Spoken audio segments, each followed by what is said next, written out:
অনুচ্ছেদ বিশ্বায়ন। ইংরেজি গ্লোবালাইজেশনের বাংলা পরিভাষা বিশ্বায়ন।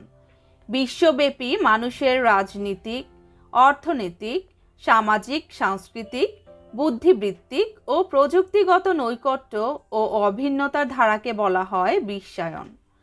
বিজ্ঞান ও প্রযুক্তি এবং যোগাযোগ ব্যবস্থার অভাবনীয় উন্নতির ফলে পৃথিবী ছোট হয়ে এসেছে।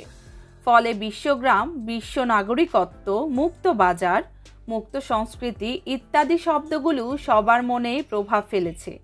সবাই বিশ্বায়ন প্রক্রিয়ার অন্তর্ভুক্ত হতে চলেছে। আর এভাবেই ধর্ম, বর্ণ, পেশা, লিঙ্গ, দেশ নির্বিশেষে বিশ্বের মানুষের একে অন্যের খুব কাছাকাছি হওয়ার সুযোগ তৈরি হয়েছে। অন্যদিকে অর্থনীতির ক্ষেত্রে বিশ্বায়ন হচ্ছে বিশ্বকে একক বাজারে পরিণত করে বিশ্বব্যাপী উৎপাদন ও বণ্টন ব্যবস্থা গড়ে তোলা। উন্নত দেশগুলো তাদের অলস পুঁজি অনুন্নত দেশগুলোতে বিনিয়োগের ফলে আর্থসামাজিক ব্যবস্থায় কিছুটা সমতা তৈরি হবে।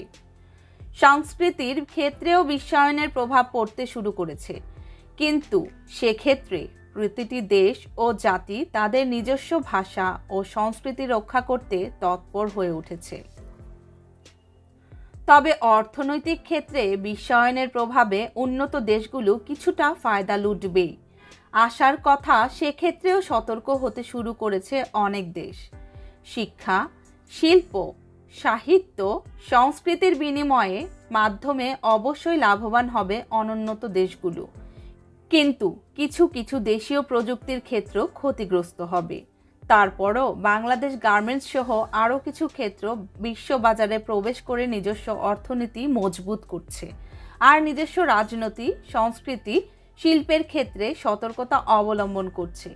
বিশ্বায়নকে গ্রহণ করছে প্রকৃত উন্নয়ন প্রক্রিয়ার অংশীদার হিসেবে।